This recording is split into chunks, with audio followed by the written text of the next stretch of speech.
श्री स्वामी समर्थ। आपल्याला सर्वांना माहित आहे की भारतीय संस्कृतीमध्ये गुरुपौर्णिमेचं अनन्यसाधारण असं महत्व आहे आणि त्यामध्ये ब्रह्मांडाचे नायक आणि सर्व गुरूंचे गुरु असलेले श्री स्वामी समर्थच्या मंदिरामध्ये, श्री वटवृक्ष मंदिरामध्ये गुरुपौर्णिमा मोठ्या उत्साहामध्ये साजरी होत असते आणि त्याचाच एक भाग म्हणून गुरुपौर्णिमेच्या दिवशी येणाऱ्या भक्तांची गैरसोय होऊ नये आणि भक्तांना सुलभ दर्शन व्हावं यासाठी प्रथमच यावेळी मंदिर जे आहे वटवृक्षाचं ते 24 तासापैकी 22 तास खुलं राहणार आहे आणि पहाटे म्हणजे बुधवारच्या मध्यरात्री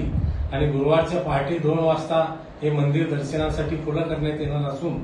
त्यामध्ये काकड आरती जी पहाटे 5 ची असते ती 5 ची काकड आरती पहाटे 4 वाजता होणार आहे आणि 4 वाजता काकड आरतीसाठी 15-20 मिनिट मंदिर बंद राहिल्यानंतर पुन्हा दर्शनासाठी खुले करण्यात येणार आहे आणि त्यानंतर नित्योपचार जे महाराजांचे नित्योपचार आहेत ते नित्योपचार होतील आणि त्यानंतर पुन्हा मंदिर दर्शनासाठी खुले होणार आहे आणि दररोजचा जो अभिषेक आहे तो अभिषेक न होता त्या अभिषेकाची जे पावती स्वामी भक्त करतील ते स्वामी भक्तांना तात्काळ प्रसाद देण्यात येईल श्रीफळ म्हणून आणि अशा रीतीने दर्शन सुलभ होत जी दुपारची नैवेद्य आरती होईल आणि नैवेद्य आरती 11:30 वाजता झाल्यानंतर संध्याकाळी गुरुवारचा दिवस असल्यामुळं मंदिरातला जो पालखी सोहळा आहे तो पालखी सोहळा संध्याकाळी 7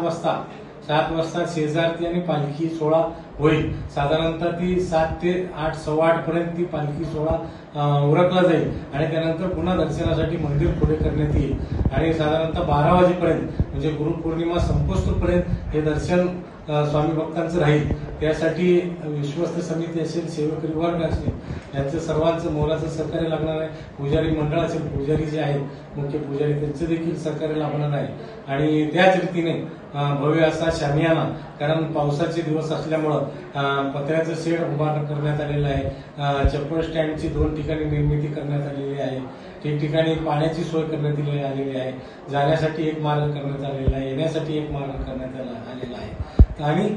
सर्व स्वामी भक्तांना देवस्थानच्या मैंदळी गाणगापूर रोडवरील भक्तनिवास येथे 12 ते 2 या वेळेमध्ये भोजन महाप्रसाद देखील श्री वटवृक्ष स्वामी महाराज देवस्थानच्या वतीने सोय करण्यात आलेली आहे। त्याचा देखील लाभ स्वामी भक्तांनी घेऊन या सर्व दर्शन, महाप्रसाद आणि इतर सेवेचा, सर्व सेवेचा लाभ घेऊन स्वामी भक्तांनी आपलं जीवन कृतार्थ करून घ्यावं। श्री स्वामी समर्थ।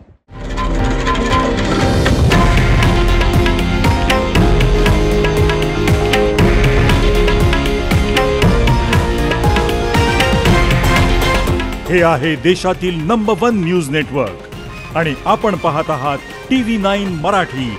एकमेव।